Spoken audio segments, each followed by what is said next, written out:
Queremos nós ser livres? Queremos nós ser mestres do nosso destino? Para escolher as nossas leis? Para controlar os nossos organismos públicos? Para controlar os nossos meios de troca? Para escolher o modo de trabalhar?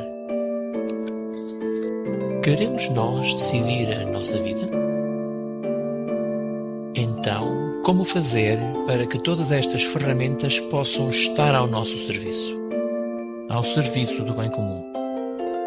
Restaurar Portugal, a nossa legítima defesa.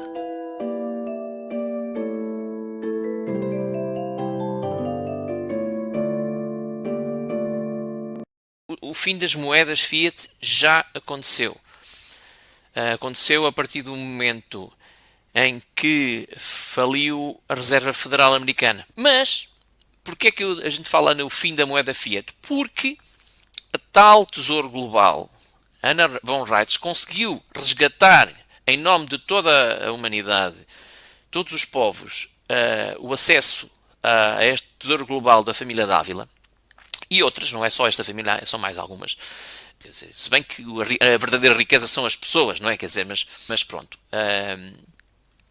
Ela consegue, a partir daí, financiar todas as moedas Fiat automaticamente.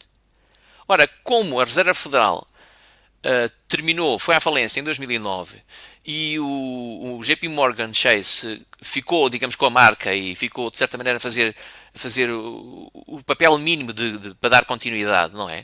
Ao processo, porque isto é um processo de transição. Em 2014, a Anna von Reitz escreveu, e o tal grupo de 500 pessoas ou 400 que trabalha com ela, subscreveram todos uma carta e enviaram ao Papa Bento XVI. O Papa Bento XVI foi por isso que ele resignou e foi para lá o Papa Francisco. Porque o que é que aconteceu? O Papa Bento XVI já na altura tinha alguma idade e olhou para aquilo e já não se sentiu com forças para agir. Não é? Existe o ofício sagrado do Papa e existe o ofício mundano. O mundano é a parte das finanças, foi esse que ficou para o Papa. O Papa Francisco começou a tratar disso. Uma das primeiras coisas que ele fez extremamente importantes, claro, tudo isto não aparece nas notícias, como é óbvio, em lado nenhum, ninguém vê nada disto. A primeira coisa que ele fez foi acabar com o corsarismo, os corsários. Portanto, isto no direito anglo-saxónico, a gente já na história aprendia que havia os corsários ingleses em nome lá da rainha que vinham e assaltavam os barcos portugueses e espanhóis. Pronto.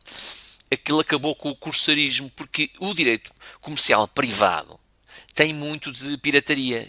Quer dizer, completamente pirataria. Tudo aquilo é pirataria e fraude, basicamente.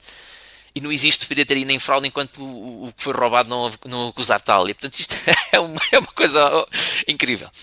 É um mundo de malfeitorias. Por isso é que nós não queremos, não devemos entrar na onda de aceitar nada do sistema anglo-saxónico de direito. Nada. Absolutamente nada. Nós devemos defender, criar um movimento, que é o que eu estou a tentar fazer com o Restaurar Portugal, criar um movimento de defesa do nosso sistema de direito, que é o germânico-romano. Mas é muito difícil de explicar muita coisa aqui, porque depende muito de quem é o outro interlocutor, quem está do outro lado, o que ele sabe e o que ele não sabe, as perguntas que surgem naquele momento, para ir entrelaçando a malha toda. É por isso que é tão difícil uma pessoa, eu vou fazer uma live ou vou fazer um podcast.